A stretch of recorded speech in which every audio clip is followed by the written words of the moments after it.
Hi. ಈ video ಮಾಡ್ತಿರೋ ಉದ್ದೇಶ ಏನು ಅಂತಂದರೆ, ನಮ್ಮದು ಆಲ್ರೆಡಿ ಇವಾಗ ಗೋಡಂಬಿ ಸೀಸನ್ ಸ್ಟಾರ್ಟ್ ಆಗಿದೆ. ಇಲ್ಲಿ ನೀವು ನೋಡ್ತಿರ್ಬೋದು, ಹೂವು ಆಮೇಲೆ ಹಸಿ ಕಾಳು ಸ್ಟಾರ್ಟ್ ಆಗಿದೆ ಆಲ್ರೆಡಿ ಗೋಡಂಬಿ. ಗಿಡ ನೋಡಿರಿ ನೀವು, ಇದು ಹೆಚ್ಚು ಕಡಿಮೆ ಒಂದು ನಾನು ಹಿಂದೆನೇ ಹೋಗ್ಬೇಕು ಇನ್ನೂ ತುಂಬ. ಇದು ನೀವು ನೋಡ್ತಿರೋದು ಒಂದು 30-35 ವರ್ಷದ ಗಿಡ ಇದು. ಸೊ ಗಿಡ ಫುಲ್ ಹೂ ಬಿಟ್ಟಿದೆ ಫುಲ್ಲು ಇವಾಗ. ಸೊ ಕಾಳು ಕೂಡ ರೆಡಿ ಆಗ್ತಾ ಇದೆ ಆಲ್ರೆಡಿ. ಸೊ ಈ ವಿಡಿಯೋ ಇಲ್ಲಿ ನೋಡ್ತಿರ್ಬೋದು ಎಲ್ಲ 30-35 ವರ್ಷದ ಗಿಡಗಳು, ಹಳೆ ಗಿಡಗಳು. ಸೊ ಈ ಬೇಸಿಕಲಿ ಈ ವಿಡಿಯೋ ಏನಕ್ಕೆ ಮಾಡ್ತಿದ್ದೀನಿ ಅಂತಂದರೆ, ಗೋಡಂಬಿ ಕೃಷಿ ನಿಜವಾಗ್ಲೂ ಲಾಭ ಇದೆಯಾ, ಇದರಿಂದ ಎಷ್ಟು ಲಾಭ ಬರುತ್ತೆ, ಎಷ್ಟು ವರ್ಷದ್ದು ಇದು ಮರಗಳು ಇರ್ತವೆ, ಎಷ್ಟು ವರ್ಷದ ಬೆಳೆ ಇದು ಆ್ಯಕ್ಚುಲಿ, ಯಾವಾಗ ಸ್ಟಾರ್ಟ್ ಆಗುತ್ತೆ, ಇದನ್ನೆಲ್ಲದನ್ನು ಸ್ವಲ್ಪ ಡೀಟೇಲಾಗಿ ಹೇಳಬೇಕು ಅಂತ ಈ ವಿಡಿಯೋ ಮಾಡ್ತಾ ಇರೋದು ನಾನು. ನಾವು ಗೋಡಂಬಿ ಕೃಷಿ ಸ್ಟಾರ್ಟ್ ಮಾಡಿ ಹೆಚ್ಚು ಕಡಿಮೆ 30-35 ವರ್ಷ ಆಯಿತು. ಸೊ ಇವೆಲ್ಲ ಹಳೆ ಗಿಡಗಳು ನಮ್ಮವು. ಇಲ್ಲ ಅಂತಂದ್ರೆ ಒಂದು 30-40 ಗಿಡ ಇದ್ದವು ಹಳೆವು.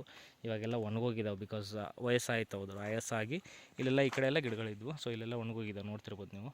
ಇದು ಒಣಗೋಗಿದ್ದಾವೆ, ಕೆಲವೊಂದು ಇದ್ದಾವೆ. ಆಮೇಲೆ ಮತ್ತೆ ಹೊಸದಾಗಿ ನಾನು ಪ್ಲಾಂಟೇಷನ್ ಮಾಡಿದ್ದೀನಿ, ಅದ್ರ ಬಗ್ಗೆ ಆಮೇಲೆ ಹೇಳ್ತೀನಿ. ಸೊ ಓಕೆ, ಇವಾಗ ಮೇನ್ ಪಾರ್ಟು, ಇದರಿಂದ ನಿಜವಾಗ್ಲೂ ಲಾಭ ಇದೆಯಾ. ಇವಾಗ ನೀವು ನೋಡ್ತಿರೋ ಪ್ರಕಾರ ಇಷ್ಟು ದೊಡ್ಡ ಗಿಡ, ನಿಮಗೇನು ಅನಿಸುತ್ತೆ ಒಂದು ವರ್ಷಕ್ಕೆ ಎಷ್ಟು ಕಾಳು ಕೊಡ್ಬೋದು ಅಂತ ನಿಮಗನ್ಸುತ್ತೆ? ಸೊ ನಾನು ಪ್ರಾಕ್ಟಿಕಲಿ ಹೇಳಬೇಕು, ನನಗೆ ಗೊತ್ತಿರೋ ಪ್ರಕಾರ ಪ್ರಾಕ್ಟಿಕಲಿ ಹೇಳಬೇಕು ಅಂತಂದರೆ, ಈ ಒಂದು ಗಿಡದಿಂದ ನನಗೆ ತೀರಾ ಕಡಿಮೆ ಅಂತ ಅಂದ್ರೂ 50 kg ಸಿಗುತ್ತೆ. ಬಿಕಾಸ್ ಸೈಜ್ ನೋಡಿರಿ ನೀವು ಗಿಡದ್ದು. 40ರಿಂದ 50 kg ಮಿನಿಮಮ್, ನನಗೆ ಗೊತ್ತಿರೋಂಗೆ, ಪ್ರತಿ ವರ್ಷ ನಾನು ನೋಡಿರೋಂಗೆ 50 kg ಮಿನಿಮಮ್ ಸಿಗುತ್ತೆ. ಓಕೆ, 50 kg ಹೇಗೆ, ಇದೇನು ನಾನು ಫುಲ್ ಪ್ರೊಸೆಸ್ ಮಾಡಬೇಕಾ ಏನು ಇಲ್ಲ. ನಮಗೆ ಸಿಗೋದು ರಾ ಗೋಡಂಬಿ ನಮಗೆ 50 kg ಸಿಗುತ್ತೆ. ಇಲ್ಲಿ ನೋಡ್ತಿರ್ಬೋದು, ಆಲ್ರೆಡಿ ಒಂದು ಹಣ್ಣು ಆಗಿ ಕಾಳ್ಬಿಟ್ಟಿದೆ. ಸೊ ರಾ ಯಾವ ಥರ ಸಿಗುತ್ತೆ ಅಂತಂದರೆ, ಇಲ್ಲಿ ನೋಡ್ತಿರ್ಬೋದು ನೀವು, ಈ ಥರ ರಾ ಒಣಗಿದ್ಮೇಲೆ ತೆಗಿಬೇಕು ಇದನ್ನು. ಸೊ ಇಲ್ಲಿ ನೋಡ್ತಿರ್ಬೋದು, ಈಗ ಒಣಗಿರೋದು ತೆಗ್ದಿದ್ದೀನಿ ನಾನು ಆಲ್ರೆಡಿ. ಸೊ ಈ ಥರ ಒಣಗಿರೋದು ತೆಗೆದು ರಾ ಒಂದು ನಮ್ಗೆ 50 kg ಸಿಗುತ್ತೆ. So 50 kg, okay. 1 kg ಏನಿದೆ ಮಾರ್ಕೆಟಲ್ಲಿ ರೇಟು? 1 kg ಮಾರ್ಕೆಟಲ್ಲಿ ರೇಟ್ ಬಂದುಬಿಟ್ಟು ನೀವು ನೋಡ್ತಿರ್ಬೋದು, ನಾನು ಇಲ್ಲಿ ನಮ್ಮ ಕಡೆ ರೇಟ್ ಇರೋದು 150ರಿಂದ 180 ರೂಪಾಯಿ. ಓಕೆ, ಲೀಸ್ಟಾಗಿ 150 ರೂಪಾಯಿನೇ ಹಿಡ್ಕೊಳ್ಳೋಣ.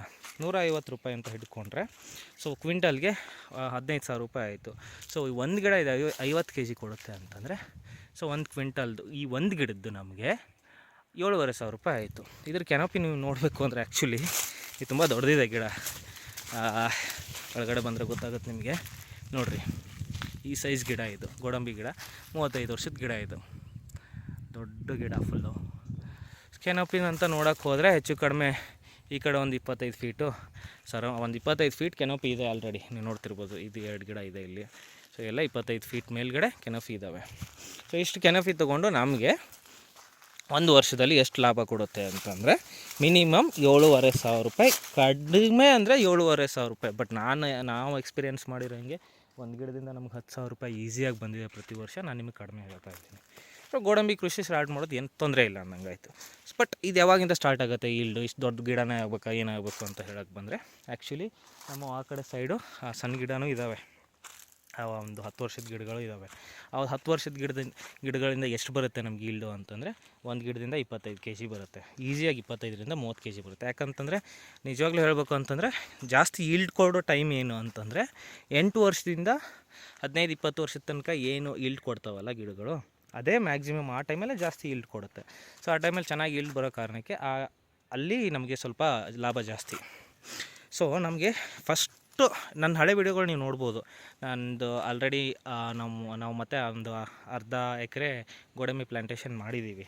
ಸೊ ಯಾವಾಗ ಸ್ಟಾರ್ಟ್ ಆಗುತ್ತೆ ಇದು ಈಲ್ಡು ಅಂತ ಅಂದರೆ, 3rd ಇಯರ್ ಇಂದಾನೇ ಸ್ಟಾರ್ಟ್ ಆಗುತ್ತೆ. ಬಟ್ ನಾನು ಎಕ್ಸ್ಪೀರಿಯೆನ್ಸ್ ಮಾಡ್ತಿರೋದು ಇವಾಗ ಲಿಟ್ರಲಿ ನಾನು ಹೊಸದಾಗಿ ಪ್ಲಾಂಟೇಷನ್ ಮಾಡಿರೋದು 2nd ಇಯರಿಂದಾನೇ ನನಗೆ ಈಲ್ಡು ಸ್ಟಾರ್ಟ್ ಆಗಿದೆ.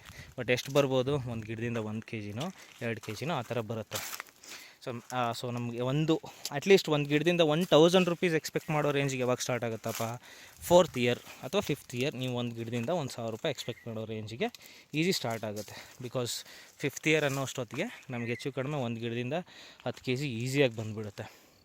ಸೊ 10 kg ಅಂತಂದರೆ 150 ರೂಪಾಯಿ ಹಿಡ್ಕೊಂಡ್ರೂ ಕೂಡ 1,500 ರೂಪಾಯಿ ಬರುತ್ತೆ. ಆಮೇಲೆ ಈ ಬರೀ ಲಾಭದ್ದೇ ಮಾತಾಡ್ತಾಯಿದ್ದೀನಿ, ಆಮೇಲೆ ದುಡ್ಡಿಂದ ಮಾತಾಡ್ತಾಯಿದ್ದೀನಿ. ಬಟ್ ಇದಕ್ಕೆ ಮೇಂಟೆನೆನ್ಸು ಅದು ಇದು ಏನು ಅಂತ ಬಂದರೆ, ಲಿಟ್ರಲಿ ಹೇಳ್ತೀನಿ, ನಾವು 10 ರೂಪಾಯಿ ಕೂಡ ಖರ್ಚು ಮಾಡಲ್ಲ ಇದಕ್ಕೆ. 1 ರೂಪಾಯಿ ಖರ್ಚು ಮಾಡಲ್ಲ. ಒಂದು ಗೊಬ್ಬರ ಹಾಕಲ್ಲ, ಏನೂ ಹಾಕಲ್ಲ. ಇದೊಂಥರ ಹೆಂಗಂತಂದರೆ ಒಂದು ಗುಡ್ಗಾಡಿನ ಬೆಳೆ ಇದ್ದಂಗಿದೆ ಇದು. ನಮ್ದು ಆಲ್ರೆಡಿ ನಾವಿರೋದು ಸ್ವಲ್ಪ ಗುಡ್ಡದಲ್ಲೇ, ನಮ್ಮ ಹೊಲ ಎಲ್ಲ ಇರೋದು ಒಂಥರ ಗುಡ್ಗಾಡಿನ ಬೆಳೆ ಇದ್ದಂಗೆ ಇದು. 1 ರೂಪಾಯಿ ಖರ್ಚು ಮಾಡೋಂಗಿಲ್ಲ, ಏನಿಲ್ಲ. ಏನು ಮಾಡ್ತೀವಪ್ಪ ಇದಕ್ಕೆ ಅಂತಂದರೆ, ಈಗೇನು ಫ್ಲವರಿಂಗ್ ಟೈಮ್ ಇದೆಯಲ್ಲ, ಈ ಟೈಮಲ್ಲಿ ಎಕ್ಸಾಕ್ಟ್ಲಿ ಈ ಟೈಮಲ್ಲಿ ನಾವೇನು ಮಾಡ್ತೀವಿ, ಒಂದು ವಾಟರ್ ಸ್ಪ್ರೇ ಮಾಡ್ತೀವಿ. ಜಸ್ಟ್ ಅದರಲ್ಲಿ ಯಾವ ಔಷಧಿ ಹಾಕಲ್ಲ ನಾವು, ನಾರ್ಮಲಿ ಯಾವ ಔಷಧಿನೂ ಹಾಕಲ್ಲ, ಜಸ್ಟ್ ಒಂದು ವಾಟರ್ ಸ್ಪ್ರೇ ಮಾಡ್ತೀವಿ. ಅದೇನೋ ಗೊತ್ತಿಲ್ಲ, ವಾಟರ್ ಸ್ಪ್ರೇ ಮಾಡಿದರೆ ಒಳ್ಳೆ ನೀಟಾಗಿ ಕಾಯಿ ಕಚ್ಕೊಳ್ಳುತ್ತೆ. ನನಗೂ ಅದು ಏನು ರೀಸನ್ ಅಂತ ನನಗೂ ಗೊತ್ತಿಲ್ಲ. ಸೊ ಕರೆಕ್ಟಾಗಿ ಕಾಯಿ ಕಚ್ಕೊಳ್ಳುತ್ತೆ. ಇಲ್ಲಿ ನೀವು ನೋಡ್ತಿರ್ಬೋದು ಆಲ್ರೆಡಿ ಇದು ಒಣಗಿರೋದು. ಸೊ ನಾವು ಇದನ್ನು ಮಾತ್ರ ಸೇಲ್ ಮಾಡೋದು. ನನ್ನ ಹತ್ರ ಇತ್ತಲ್ಲ, ಓಕೆ ತೋರಿಸ್ತೀನಿ. ಹಾಂ, ಇಲ್ಲಿ ನೋಡ್ತಿರ್ಬೋದು ನೀವು, ಇದು ಮಾತ್ರ ಸೇಲ್ ಮಾಡೋದು. ಪ್ರೊಸೆಸ್ ಏನು ಮಾಡಲ್ಲ ಇದನ್ನು. ಇದೇ 150-170 ರೂಪಾಯಿ kg ಸೇಲ್ ಆಗುತ್ತೆ. ಪ್ರೊಸೆಸ್ ಮಾಡಿದರೆ 700 ರೂಪಾಯಿ ತನಕ ಇದೆ, ಅದು ಬೇರೆ ಲೆಕ್ಕಾಚಾರ. ಸೊ ನಾನು ಹೇಳ್ತಿದ್ದಂಗೆ ₹1 ಅಂತೂ ಖರ್ಚಿಲ್ಲ. ಸೊ ಯಾರಿಗೆ ನಮ್ಮದು ಮನೇಲಿ ಇದ್ಕೊಂಡು ಮೇಂಟೈನ್ ಮಾಡೋಕ್ಕಾಗಲ್ಲಪ್ಪ, ತೋಟ ಮೇಂಟೈನ್ ಮಾಡೋಕ್ಕಾಗಲ್ಲ, ನನಗೆ ಒಂದು ಎಕರೆಗೆ ನನಗೆ ಎಷ್ಟೋ ಒಂದು ಚೆನ್ನಾಗಿ ಒಂದು 1 ಲಕ್ಷ 2 ಲಕ್ಷ ಲಾಭ ಬಂದರೆ ಸಾಕು ಅಂತ ಮೆಂಟಾಲಿಟಿ ಇದ್ದವರು, ನಮಗೆ ವಿದೌಟ್ ಮೇಂಟೆನೆನ್ಸೇ ಬೇಡ ಆ ಥರ ಮೆಂಟಾಲಿಟಿ ಇದ್ದವರು ಇದನ್ನು ಮಾಡಿದರೆ ತುಂಬ ಉತ್ತಮ. ಯಾಕಂದರೆ ನಾನು ಎಕ್ಸ್ಪೀರಿಯೆನ್ಸ್ ಮಾಡ್ದಂಗೆ ನಮ್ಮ ಹೊಲದಲ್ಲಿ ಒನ್ ಆಫ್ ದಿ ಬೆಸ್ಟ್ ಇದು. ಇಲ್ಲಿ ನೋಡ್ತಿರ್ಬೋದು ನಾವು ಕಬ್ಬು ಬೆಳೆದೀವಿ, ಕಬ್ಬೆಲ್ಲ ಇದೆ. ಇದಕ್ಕೆ ನಾವು ಹಾಕೋ ಎಫರ್ಟು 1% ಕೂಡ ನಾವು ಈ ಗಿಡಗಳಿಗೆ ಹಾಕಲ್ಲ. ಆ್ಯಕ್ಚುಲಿ ಹೇಳಬೇಕು ಅಂತಂದರೆ ಅಷ್ಟು ಲೋ ಮೇಂಟೆನೆನ್ಸ್ ಇದು. ಇದಕ್ಕೆ ನಾವು ಹಾಕ್ತೀವಲ್ಲ ಎಫರ್ಟು, ಇದ್ರದ್ದು 1% ಕೂಡ ಇದಕ್ಕಿರಲ್ಲ. ಒಂದೇ ಕೆಲಸ ಮಾಡೋದೇನು ಅಂತಂದರೆ, ಸೀಸನ್ ಬಂದಾಗ ಕಾಳಾಗಕ್ಕೆ ಸ್ಟಾರ್ಟ್ ಆದಾಗ ಕೆಳಗಡೆ ಎಲ್ಲ ಇದು ಒಣಗಿರೋ ಎಲೆ ಬಿದ್ದಿರುತ್ತಲ್ಲ, ಇದನ್ನು ಕ್ಲೀನ್ ಮಾಡಿಬಿಡ್ತೀವಿ ಅಷ್ಟೇ. ಬಿಕಾಸ್ ಯಾಕಂತಂದರೆ ಕಾಳು ಹರಿಸ್ಕೊಳ್ಳೋಕೆ ಈಸಿ ಆಗಲಿ ಅನ್ನೋ ಕಾರಣ ಕ್ಲೀನ್ ಮಾಡ್ಕೊತೀವಿ ಅನ್ನೋದೊಂದು ಬಿಟ್ಟರೆ ಮಿಕ್ಕಿದ್ದು ಇನ್ನೇನೂ ಮಾಡಲ್ಲ. ಆಮೇಲೆ ಎಷ್ಟು ಬರುತ್ತೆ ಒಂದು ಎಕರೆಗೆ ನಾವು ಎಷ್ಟು ಗಿಡ ಕೂರಿಸ್ಬೋದು ಅಂತಂದರೆ, ನನ್ನ ಪ್ರಕಾರ 25/25 ಮಾಡಿದರೆ ಬೆಸ್ಟು. ನಾನು ಆಲ್ರೆಡಿ ನನ್ನ ಹಳೆ ವೀಡಿಯೋ ನೀವು ನೋಡಿದರೆ ನಾನು 25/25 ಮಾಡಿ ಅದ್ರ ಜೊತೆಗೆ ಮತ್ತೆ ಮ್ಯಾಂಗೋ ಕೂಡ ಪ್ಲಾಂಟೇಷನ್ ಮಾಡಿದ್ದೀನಿ. ಸೊ 25/25 ಈಸ್ ದ ಬೆಸ್ಟ್ ನನಗೆ ಗೊತ್ತಿರೋಂಗೆ. 25/25 ಪ್ಲಾಂಟೇಷನ್ ನನ್ನ ಹಳೆ ವೀಡಿಯೋ ನೀವು ನೋಡಿದರೆ ಅಲ್ಲಿ ನೀಟಾಗಿ ನಿಮಗೆ ಸಿಗುತ್ತೆ. 25/25 ಪ್ಲಾಂಟೇಷನ್ ಮಾಡಿದರೆ ಒಂದು ಅರ್ಧ ಎಕರೆನಲ್ಲಿ ನನಗೆ 42 ಗಿಡ ಕೂತ್ಕೊಂಡಿದೆ. ಸೊ ನಾನು ಒಂದು ಎಕರೆಗೆ ಈಸಿಯಾಗಿ ಒಂದು 80-90 ಗಿಡ ಕೂರುತ್ತೆ ಪ್ಲಾಂಟೇಷನ್ ಮಾಡಿದರೆ. ಸೊ ನೀವೇ ಲೆಕ್ಕ ಹಾಕಿ, ಒಂದು ಎಕರೆಗೆ 90 ಗಿಡ, ಪ್ರತಿಯೊಂದು ಗಿಡದಿಂದ ಮಿನಿಮಮ್ ನಾನು ಹೇಳಿದ 5,000-6,000 ರೂಪಾಯಿ, 5,500-6,000 ರೂಪಾಯಿ ಬರುತ್ತೆ ಅಂತ ಅಂದ್ಬಿಟ್ಟು ಒಂದು ಗಿಡಕ್ಕೆ. ಬಟ್ ಮಿನಿಮಮ್ ಜಸ್ಟ್ ನೀವು 2,000 ರೂಪಾಯಿನೇ ಲೆಕ್ಕ ಹಿಡಿದ್ರು ಕೂಡ ಒಂದು ಎಕರೆಗೆ 2 ಲಕ್ಷ ರೂಪಾಯಿ ಕಾಸಾಗುತ್ತೆ. ಸೊ ಇದಿಷ್ಟು ಹೇಳಬೇಕು ಅಂತ ವೀಡಿಯೋ ಮಾಡಿದ್ದು. Thank you.